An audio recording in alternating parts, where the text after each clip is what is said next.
Welcome to the Best Business Podcast, the podcast for established marketers, entrepreneurs, and CEOs, the ones who want to join me in my mission to create 200 new multi-millionaires who solve world problems with entrepreneurship. If that's you, then this podcast was created to give you access to the tools, training, strategies, and tactics you need to achieve multiple seven-figure profits as soon as possible.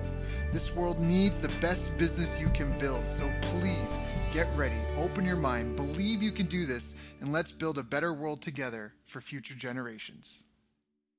Hello everyone, thank you for joining us. My name is Daryl Urbanski, your host as always, and today we are joined by Todd Lemense. And Todd is the author of the best-selling book, Lose Your Ego, Gain the World.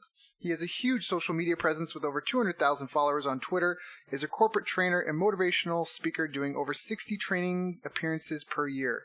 Todd is an expert on ego control and keeping things in proper perspective. He has been a guest on Fox News, ABC, and CNN, and his corporate training seminars are called Eliminating Negativity from the Workplace. I've asked him to join us here today to talk about his journey, secrets to his success, and how we can all better manage our egos. So Todd, thank you for joining us, my friend. How are you doing? I'm doing great, Daryl. Thank you for having me on your show. Perfect. Yeah, man, it's an honor and a pleasure to have you here.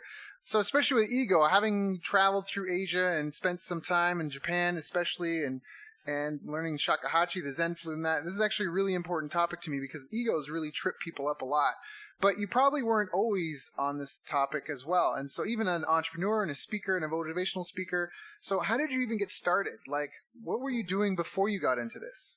Well, my story is I was kind of a serial entrepreneur. I started up probably 12 small businesses and most of them failed. You know, I broke even and worked the 18-hour days for years. And then in my late 20s, early 30s, I had a lot of financial success and I grew a company from my ex-wife and I to 80 employees. And then I had more problems once I got successful with just dealing with an overabundance of things. Right. So. Right. And that's kind of my story. So. Got it. So you had to learn to tame your ego because it was getting out of control, right? Well, I did, you know, and a lot of times I deal with people who are very successful and I mentor them and coach them. And a lot of times they'll tell you about how hard it was to get where they were. And I always stop them right there and say, you got to tell me about the blessings you had because the blessings are as much of the story as the hard times. Right. And a lot of times we forget those. We forget about timing and the people that have helped us along the way. Right. So you said you grew a company, became really successful. Were there things that you figured out? I mean, you mentioned you failed in business a lot. That's a common trait. These overnight successes that take 10, 20 years to happen, right? Were there like challenges that you felt? Did you see yourself like evolve as an entrepreneur? Where first, like for example, like for me, big breakthrough was when I realized I needed to be a part of a team. I needed a team under me. You know, that was one of these things. Did you have several milestones that you kind of went through if you look back? Oh, absolutely. The first and foremost, I was talking to my friend the other day on this subject. That's why. And he used to play for the Florida Marlins. And he told me that as a young man, when they're recruiting everyone pretty much has the same skill set. But what they really look for is your maturity as a young man. And my maturity came when I realized that I used to always attract people. We're attracted to people who are agreeable with us, right? Right. You know, this is the same kind of personality, same age. So when you run a business, you don't need another Daryl or another Todd. You need to think of it like a football team, and you need to have people for different positions. You know, different body types and different skill sets. And once you can manage a team like that, it's as important to have the right people as it is just to have people. So that's actually so well said. I really value that and appreciate that. Got it. So now what about difficulties in running the team? So you say, like you said, you can't just have everyone that makes you feel good. You don't want a group of like yes people. You want outside the box thinkers, people who are specialized in each of their roles. Was it a struggle? Is that part of what led you to this ego work, was trying to get out of your ego to help, coach the team, I guess, and help the team be successful? I've had a lot of problems in my own life with just being overconfident. You know, it seems like it doesn't take a lot for me to get kind of cocky and think that I know it all. It's just it's instilled in me. It's a bad family tradition. So I have to every day kind of work on keeping in perspective how hard my competitors are working. Right. You know, and I think that sometimes we forget when we go into a small business, we tend to and this is, I'm speaking from my own experience, of course, we insulate ourselves with people who are going to tell us, family members who are going to tell us how great we are and how hard we're working. Right. But I think it's important to be mindful that we're competing with people who have a very healthy obsession in this field already. Right. They've been doing it for years. They already have the muscle memory of the reps. Right.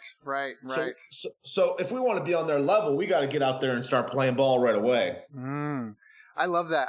One of my favorite quotes is, every morning in Africa, a gazelle wakes up and it knows it must outrun the fastest lion or it will be killed. Every morning in Africa, a lion wakes up and it knows it must outrun the slowest gazelle or it will starve to death. So the moral of the story is, it doesn't matter if you're a lion or a gazelle. When the sun comes up, you better be running. Right? That's great. That's great. Absolutely. I feel like that really speaks to your point, because exactly. And not only that, there's the billions of people on the planet.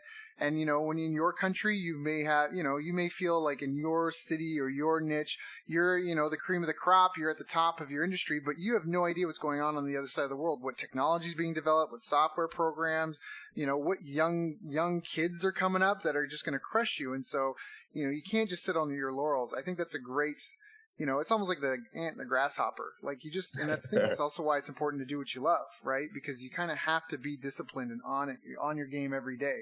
So now, how do you do that? I think it's important to get started right where you're at. On the story you just said, I had a friend and he graduated. He had a computer engineer degree from University of Washington, and he's a brilliant kid. And he got recruited to go and work for Microsoft. Well, just like you just said, Daryl, when he got there, he wasn't the big shot anymore. And it was a culture shock because he's competing with kids from India and from China who were at a different level than him. And what I always tell people, and a lot of my analogies are sports to this morning, I don't know why, but I think of LeBron James as a young man, as a boy. He didn't say when he got up in the morning and said, "Oh, I'm going to start playing basketball and I get paid for it," or when I make $30 an hour, $30,000 a month. He just got up and started playing basketball. And I think that's you really got to small everything down and take action and do what you can today. Ooh. And I like that. And my problem with when I talk to a lot of entrepreneurs is they think they're going to get more results once they get more resources. Right. And I say, if you haven't saved up money in 15 years, what makes you think you're going to do it in the next 15 months? Right. I literally just recorded for a beta group, a course that I'm doing. I just recorded a lesson on that exactly, that the changes have to come today. If you think you're going to manage your finances better when you have more money, you are so wrong. It's just going to yeah. When I make $1 million, then I'll no, you need to get on top of your finances now. That's how you're going to get to the $1 million. And I even love what you said about smalling down your day. I love that. So I want to speak to some of that. So I've been grateful and fortunate enough that I've traded with world champions, Olympic athletes, like world-class leaders in business and every avenue. And one of the things that I noticed is everyone has 24-hour days. Everyone has a 24-hour day. So if someone goes to the world championships and wins the world and becomes a world champion, they didn't actually become world champion then. They already were world champion when they showed up. That's just the day everyone else found out that they were better using their time than anybody else. And I think when you talk about smalling down your day, how entrepreneurs think that when I have more resources, when I have a bigger team, no, it's about being efficient with what you have now. And it's just the day-to-day grind and time management and pushing forward. And I just love that. I love that emphasis that you have. That's obviously speaks to me that you know what you're talking about, because it's about the nitty-gritty details. It's about being in the trenches, putting in the work, waking up every day. Like you said, LeBron James, right? He just woke up every day and just played basketball. That was it. He didn't worry about what everyone else is doing. And even that, he picked on his weaknesses and one by one started improving in every area. So that's really what it is. I mean, all you have is a 24-hour day, right? Get up, do what you can, and keep the ball moving forward. Sorry, go ahead. Oh, no, absolutely. And I think that we all are just so fearful that we're just not good enough. Right. And we might lie to ourselves in this, but deep down in our heart, we think the work's not going to be worth the reward. Right. And you are good enough. And those people aren't smarter than you, and they don't know something you don't know. They've just been doing it longer. Yeah. And I like to get out and fail, because that's the only way I learn is from pain. And I got to get comfortable being uncomfortable. Yep. Well, there's a beautiful word in the English language. I get this from Jim Rohn. It's the word until. I mean, how long would you let your baby try to walk before you were like, it's okay, you'll just crawl your life? Like, no, get up and do it again. You're going to keep going until you learn to walk. So I think the work should be the reward. Yeah. You say that the work should be the reward. You should love what you're doing. It should be the passion. It should be the motivation. Desperation is a terrible place to come from. And that's really where you need support and community to step in to keep you out of a desperate scenario. That way you can, it doesn't mean you should be, it should be luxurious and lavish, but you know what I mean? Like roof and ramen, right? Like put a roof over my head, put some food in my stomach, let me not worry about my safety and security. And then after that, it should be about just the love of the grind and chasing your goals and keeping that life that you want, that vision, that carrot, keep you moving forward. I love that. Well said. Well said. So for you, what do you think was the greatest challenge in your business career, or even in dealing with, these are two separate questions, but in your business career in general and dealing with your ego?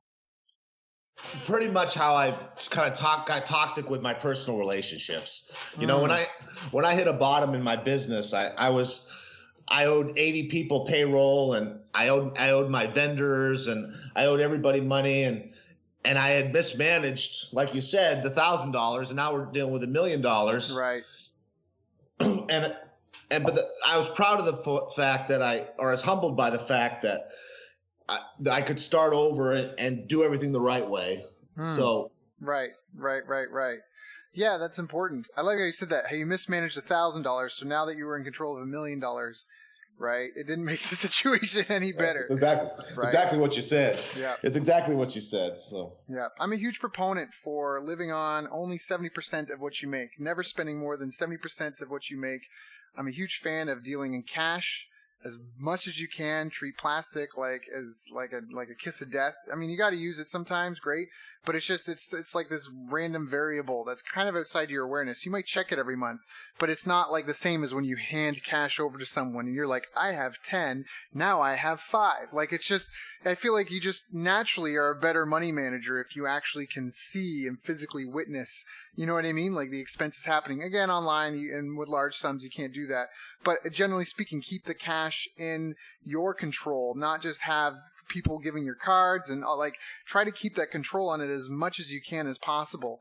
Huge fan of that, because that gives you wiggle space. I know tons of people that they live lavish and they look lavish and they're driving fancy cars and all this, but they're broke. They're flat broke. I know I have a personal friend right now. He's selling his house, and that guy does $500,000 a month, like free and clear. But he's living at the max because his lifestyle, it always expands to fill the money you're making. And that's why it's important you manage the money you've got now. Because just because you're making $500,000 a month now, it doesn't mean you're going to be smarter with how you spend it. It's so funny. It's the small hinges, that swing big doors. So, one thing I like to talk to your listeners about too is when you start a business, you really have to get out of what I call resume reading mode, and you got to get out of how much I used to make and what I used to do, and if you ever find yourself doing that, the people that I've worked with who are the most successful, and we measure success different ways. Usually money you can measure, spirituality and physical health, or, you can measure those a little bit, but you kind of have to look at what's possible and where you're going. Every time I find myself talking about how much I used to make or what I used to do, if it's not from a learning thing, it's kind of like me trying to brag and trying to justify why I'm not doing anything. Right. So if we can live with what's possible, and I tell them a lot of my friends, and I don't know if people I care about most who think that they're doing so well because they make $80,000 or $100,000, and there's nothing wrong with that, but one health problem and that's all gone. Right. Everything. Oh, yeah. Your house, everything's gone. That's right. And so don't get too comfortable in thinking you're financially secure as you really are when you're about 2.5 weeks away from, like you just said, from losing everything. Yep. Yeah. And that can happen so fast. I'm glad you brought that up, because that's not a guarantee. And people have false senses of security a lot often. It feels like every day you need to wake up, and I've got health, wealth, love life, happiness, and I have a list of survival skills. And again, for me, I try to keep it to 6 and 1, 6 days of focus, 1 day of rest. Sometimes it's 5 and 2, sometimes it's 4 and 3, but I try to keep it 6 and 1. And the goal is to wake up every day and keep pushing. Because like you said, someone might be making $80,000, they might make $100,000, might be a lawyer, might be able to bill over $200,000 a year. That's fantastic. Guess what? Like you said, health issue, car accident, who's going to show up at court? Who's going to bill those hours? Nobody. So just because they've accomplished that doesn't mean that you get to rest on your laurels. Like you might get this cushy thing, and like you, a lot of the most successful people I know, even if they had the money to just spend the rest of their lives on a beach getting fat, drinking, they don't, because there's no sense of purpose and drive in that. That's a poor person's dream, because they hate what they hate what they're doing. People who are the most successful at what they do in the world love it. They couldn't imagine doing anything else. I'm a CrossFit advocate. Greg Glassman, the founder of CrossFit, guy's a billionaire now, and he's like, what am I going to do? He's like, I'm not going to sell this. I'm going to sell this and do what with my life? Like, do what? Find purpose and meaning in what? Like, he's like, he's not going anywhere. Like, great, he made $1 billion. Guess what? I did it doing what I love, and so I'm going to keep doing it. So, well, that's a misconception too. A lot of people have, and it's something that we lie to ourselves when we say it's going to get easier later. Yeah. It's never going to be easier than it is today. As we get older, it gets harder. Yeah. And I always tell my friends, I lost 50 pounds, and I'm in what I consider very good shape for a 43-year-old. Okay. And, my friends will go out and they'll be 80 pounds overweight, and they'll resume read about what they used to look like when they're 25. And I keep my thoughts to myself to not hurt their feelings. And they'll go out and they'll clean out the cupboards, and they'll buy 7 diet books. They'll hire a personal trainer. They'll sign up for CrossFit, yoga, a trainer at the gym. They'll put a schedule in place that Michael Phelps couldn't keep. Right. And then 2 days later they can't do it. Well, they overwhelm themselves. Right. It's just a way of making it so, and when all they really have to do is walk to the mailbox today. That's all they have to do. Right. And that's such a bigger start and such a bigger splash. Right. But they don't realize that. Yeah. That's great. That comes down to good time management skills and being realistic with yourself. Well done. Benjamin Franklin said it best. Well done is better than well said. You can make this great plan, but really, what can you physically, realistically execute on a day-to-day basis? I love that. That's great. So what would you recommend to someone who's starting out or struggling? They're just starting out in business. They got their first career going, or they're just kind of getting up and running, and, they're just kind of in this. What would you recommend? Be totally honest with yourself. Be honest about your weakness, and be proud of your strengths. You only this is what I try to encourage everybody is think of your work day at work as just getting by. Mm-hmm. You're only going to get better at everything you do after work. Right. So your work day, your real life starts after work. And I don't care if it's go to church, start a business, go to the gym, whatever it is, the true benefits come after work. Right. So when you're tired and you're pushing, the reward is going to come, and it's going to be so worth it. Right. Everything you do after work pays you 100 times better than work will ever pay you. Right.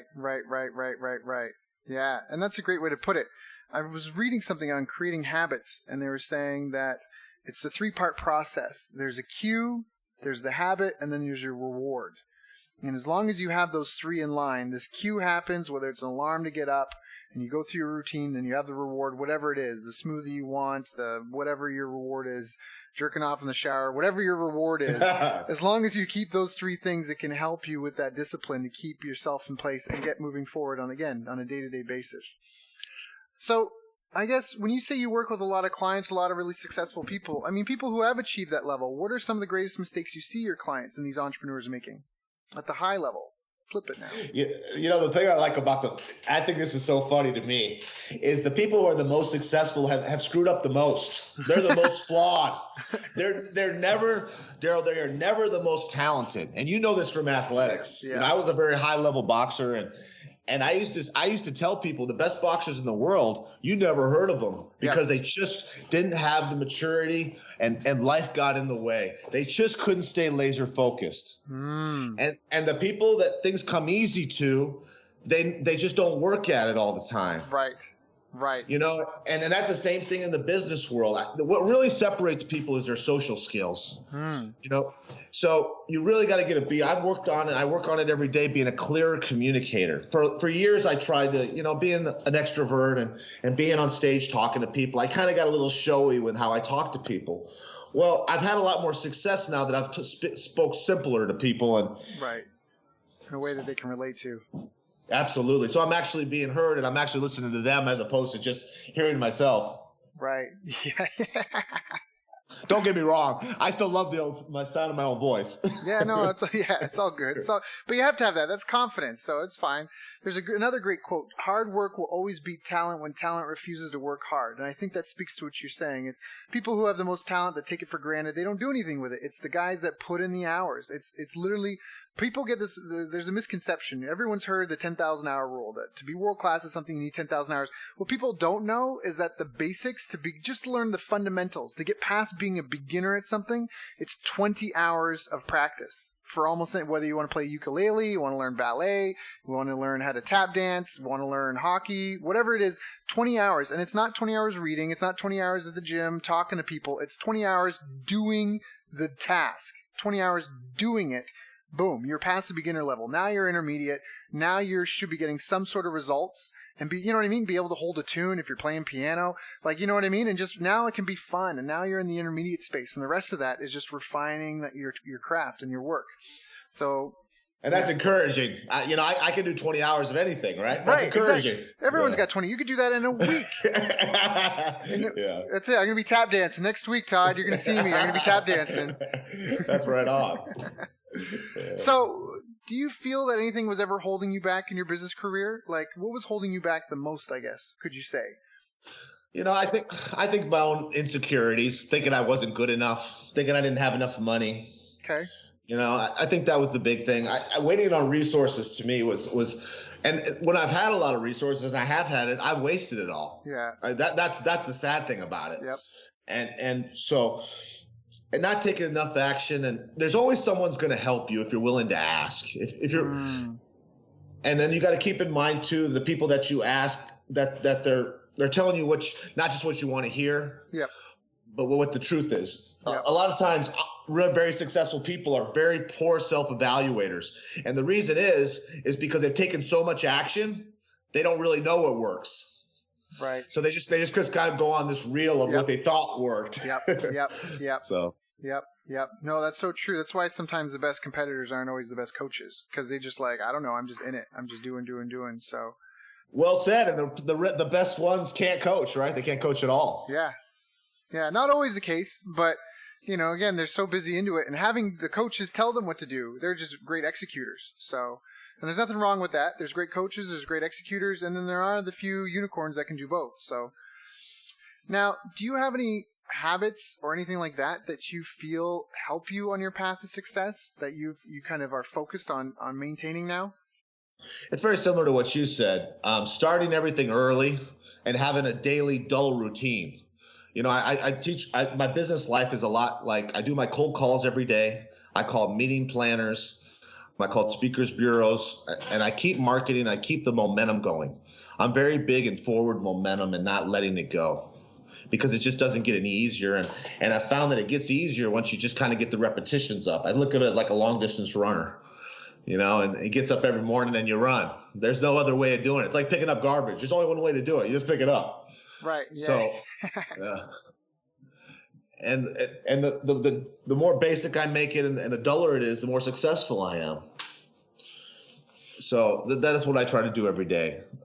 I do as much as I can every day and not overdo every day, not overtrain, but do the right amount. And you've got this massive following that you've built. Is that how you built it as well? Like, what can you give the listeners that heard that in the intro, like 200,000 Twitter followers, and that's just one social media channel. So there's people that are obviously impressed by that. Is there any tips you could give to them? I mean, social media is a hot topic for a lot of people. Can you speak to how you feel? So like how you've built your following, the value in the following you've built. Can you talk about it a little bit? Absolutely. The old rule of you only get what you put into something. And that's the thing. So a lot of people think that, well, they put a post on Facebook or Twitter to their 5 friends or their 50 friends or 1,500 friends. But that's not really what social media is about. It's actually about being social and reaching out. And I get 60 messages every day and I respond to every one. And sometimes it's words of encouragement. Sometimes I'm arguing with somebody about something. But you're just being real, right? I give them my time and I give them my attention. In life and in business, you have to be present and passionate and present in everything, in all your relationships. And you're only going to get in a relationship what you're willing to put in. So if you go in with I'm going to serve people, it benefits you well beyond your expectations. But you have to go in with that attitude. You can't go in. Who's ever been in a romantic relationship was what me. I mean, how long do those last, and how healthy are those relationships? Right. Right. And at the flip side, sometimes you've gone into them and been all about the other person, and that's not healthy either. You have to be willing to be yourself and have boundaries, but at the same time understand that it's you're here to serve, but not be walked all over. And so, like, even when you mentioned that, sometimes you're arguing with people, right? You're there to serve, but it doesn't mean you're going to compromise your values, your beliefs, and the things that have helped, right? That helped you get where you want to go at the same time. You're still going to be you. Just because you're there to serve doesn't mean you're going to let other people treat you certain ways. Do you know what I mean? Like, you still keep those lines, those boundaries in place. So. Yeah, and your sincerity shows. I always try to, I'm pretty politically correct, and I'm a very agreeable person. That's the way I was raised. I never heard a sexist or racist thing as a kid. I learned all that stuff as I got to be an adult. Right. So I have to keep in mind that, sometimes I can say how I feel and what I mean, and it does going to piss some people off, and that's just the way it is. Yeah, but at least you be yourself. There's a great, what is it? I'd rather be myself and be alone than be someone I'm not and be lonely. And I think that that's better. If you just be real to yourself, especially today in a global economy where, we're recording this from different sides of the continent and people are going to listen to it. I mean, we have listeners in 75 different countries, so in a world connected like this, what do they say in China? If you're 1 in a million, there's 1,500 people just like you in China, so if just be you and you'll attract those people too. Right. So one thing I like to share with everybody is just time management. For a while there, I was a boxer as a young man, and I'm a huge NFL football fan, and it turned out I was watching football Monday night, Thursday night, all day Sunday. It turned out I was spending about 30 hours a week watching football. Wow. And that's very common for football fans. And I don't have any ownership in these teams, and I'm not an ex-player or a coach. And I just think that you have to kind of decide what's most important and what's going to get you where you want to go. It doesn't mean you can't do those things, but you got to do them 3 hours a week, 6 hours a week, and put it in perspective. And if you're really honest about how much time you spend on certain things, you might be shocked. Yep.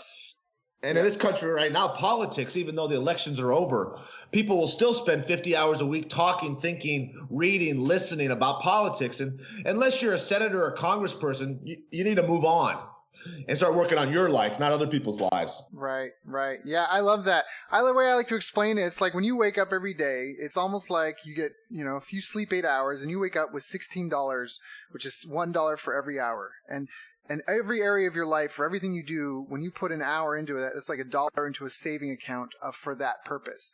And there's producers and consumers. So like if I watch The Family Guy, I'm consuming, or again, the NFL, I'm consuming the NFL's production. They are the producer, I'm the consumer. And by consuming it, I give them my dollar. I give them my dollar. And so anything you want in your life, if you want to have a healthy health bank account, if you want to have a healthy knowledge bank account in a certain area, if you want to have healthy relationship bank account with certain people, how many dollars, how many hours are you investing those things? Humans, we're like plants and we're also like animals. So plants cannot move, but all they do is sit there and they just wait all day to grow. That's all they want to do is grow. They just wait for light, food, and water. That's all they need. If they got nutrients, they got light, they got water, boom, I'm growing. That's it. And if they don't have that, they're just trying to maintain and avoid decay, which will set in if they don't get those three soon enough. And animals just do whatever they do, right? They just do the 5 things that they do. A dog will never do more than the dog can do. It just does the 5 things a dog does, except for the random ones that get learned, special tricks. But humans, we're like a blend of both, where we have a routine and we were born and we do these 5 things or 8 things, but we can pick any direction and grow. We just need to make sure that we're investing in that just like the plants, we need food, right? Food, water, sunlight, and time invested in growth. And so you can pick anything. Anybody listening to this call today could decide to do anything they want. They could decide they want to play football. They could decide they want to play hockey. They could decide that they want to be a motivational speaker like you. They could decide they want to have a podcast like I'm doing. They could decide anything they want and get started. And in 20 hours, learn the fundamentals and be on their way down that path. So I think what you talk about, that time manager thing, it's huge because people don't realize how many hours you have in the day. I forget the exact number, and so forgive me for those that want the exact number. But I remember I was at a seminar and I saw this motivational speaker like you talking, and he was talking about how much time we actually have in our lives. And if you take the hours that we spend sleeping and going to the bathroom and eating for the average person, if you take all that and deduct it from like your average life expectancy, you really only have something like 3,000 days of life. Oh, wow. When you take that out, like when you get rid of all that stuff, sleeping, all that stuff, it's 3,000 days. So now after today, like how many days have you already spent? And after today, Do you know what I mean? Like, I mean, we got to get busy. We got to get going. Right. We don't got many left. I got things I want to do before I go. Right. So. Oh, I always scream because anytime, I have this conversation, I have this conversation weekly with people, and they always hit me with the old, my self-help readers of Colonel Sanders. Well, yeah, that is one person, but that's not the majority of people. We got our prime time, like all people. So you have to take advantage of it. You have to take advantage of and a lot of people who have families and stuff, you just got to really make the most of it and have an urgency and work with a passion. Yep. And be part of a team. That's a huge thing. Being part of a team. Maybe you can't have your own pie, and you know what? 1% of $1 million is a lot more than 100% of nothing. So maybe you just join a team where now you can just have a specialized role, which increases your value and allows you to be more of an expert at that one thing and more valuable. And then again, you put 5 people together that all have, you mentioned this before, that all have a different specialty, right? Now you've got something that can accomplish something. You couldn't have a football team with just a quarterback. You can't. That's right. Right? Well, and that's one thing I've seen a lot of entrepreneurs fail is their failure to be flexible. They really think they want to do it their way. Right. It's kind of like you and me. If we go ask advice from somebody, we're friends and I ask you for advice, I know exactly what Daryl's going to tell me. That's why I went to you for advice. Yep. And if you tell me anything different, well, I get pissed off. Yep. I go, how dare you, Right. I'm not going to ask him for advice. And so what they do is they ask people for advice and then they go on and say, well, I know better. I want to do it my way. And they refuse to be flexible, and then they fail miserably, and it costs them a lot of money, and they don't seem to ever learn, So what was the best advice you ever got? The best advice I ever got was from my ex-wife. I made a comment to her once about, I'm a Christian and there's, people put these fishes on all their businesses and their advertising. And she said, we're not going to do that. We're going to show people that we're Christians by the work we do. We don't have to say it. We don't have to advertise it or brag it to get business. And I really like that.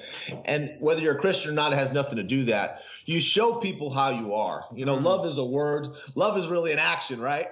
The people that really love you, they show it. They don't tell you all the time.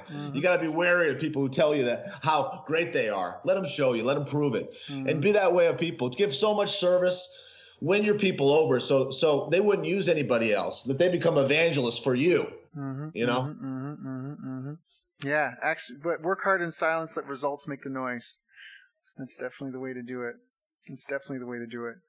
So now, did you have role models that helped you, or mentors, or people that guided you along your way? Who have you looked up to in your life? I looked up to my mom. She's a single mother and worked very hard. And then my stepfather was just a workaholic. And I realize now that as an older person that he probably wasn't the best role model for that stuff. But I respected his obsession with doing a good job and kind of the old immigrant work ethic that I think is, in this country that I live in now, it's sometimes very sad. We brag about being lazy. Yeah. I mean, we brag about it now. Yep. We talk about our kids. Oh, I could do that. I could change this. I could have good health. I could have a lot more money. I just don't want to. I'm lazy. Yep. Yeah. Yeah. And to me, it's obscene 4-letter word, and it makes me physically ill. And I start to hear it from everybody now. And I don't know. It's getting worse. To be honest, I'm actually concerned about North America, or at least Canada, U.S., a lot of the first world countries, because of that. The Chinese have a saying where you can't keep wealth past 3 generations because the first one earns it. The second one sees their parents struggle and works to preserve it. And the third ones are so detached from it, they've got no understanding. They think their parents are crazy or, just whatever, are too serious or yada, yada, yada, and they squander it. And then it starts all over. And I almost feel like in North America, at least the first world countries I've visited to, I feel like with the youth that's happening, just the culture, I'm traveling the world, and thank goodness I've had the experience. Like, other countries get it. Like, service here sucks. In Canada, at least Canada and America, service here sucks. People don't want to interact with customers. They don't want to serve people, and I understand. I don't want to spend my life, working. And that's why I choose to do what I love. But exactly that. People want the quick fix, the easy way out. There's that missing, that love of what you do, that I want to wake up and do blank because it's enjoyable. It's just such a shame because, like you said, that's that's where happiness and fulfillment comes from. I feel like one of the things that's most boggling to me is like Japan, a first world country, has the highest suicide rate in the world. You can go to the poorest areas of Africa, and people who are struggling and starving and near death, and there's violence and wars and all this stuff. They're not killing themselves. Their life is in such a dire situation in a lot of these people. But you take the people that have all the luxuries, and if you compare it to the rest of the world, they're the richest 10% of the world. And they're killing themselves, and they're like, "Oh, I'm so depressed." And they're like, "Suck it up, princess!" Like luxury adversity makes men, luxury makes monsters. And I feel like in a lot of ways that's true. That's a really important thing to be aware of. And so I love what you even started this call with saying. And so people listening to this may want to listen again to make sure they catch all these great nuggets that we've dropped. But in the beginning, we talk about how you always try to keep in mind that you can't relax. Like you've got competitors, and you have things you have no idea are coming. Like if you're a truck driver, you're not, but if someone was listening to this was a truck driver, guess what? 2020, Intel just spent $15 billion on technology, this mobile something company that's to help make self-driving cars, because they fully expect it to be regulated, and starting in 2020 as to have cars that 2020, 2022 to have cars that drive themselves. So if you're in a career that does that, you can't relax. You have to be investing in yourself and your training, your education, moving forward. So there's way too many people that just want to sit down, watch Simpsons and Family Guy, and get fat and drunk. And I mean, hey, one day a week, sure, do it. But you just can't live like that. You just can't.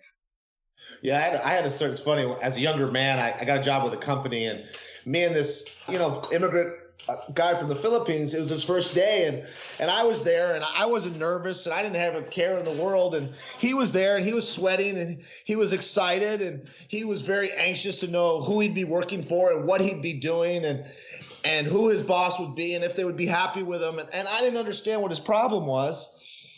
All I wanted to know, Daryl, was when I get paid. That's all I cared about. Yep. Well, 10 years later, he's the manager of that plant, and I'm, down the road. But it's attitude. Yep. It isn't that he was better than me. It isn't that he was smarter than me or harder work. It's just that he has a better attitude. And if we could get control of our attitude and forget about our kids and other people, just do ourselves, because that's enough of a project in itself. We can't change other people's attitudes. No, you can't. You can change your own. Yeah.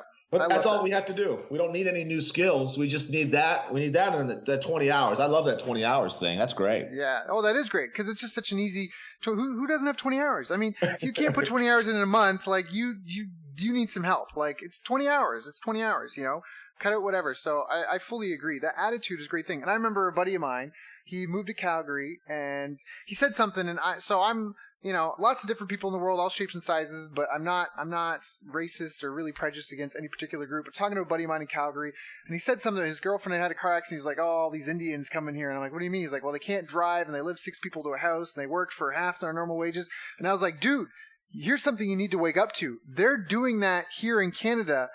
And this is the land of opportunity. You can complain about it all you want, but those people are coming for your lunch. You can sit there and complain, but you have to where do you think they're coming from? That's where I'm like, dude, you are so disconnected from the reality of the state of this world. If you live in first world country, you are on the cutting edge of technology, on healthcare, of all that stuff. There is a huge long tail of people that do not have access to any of that.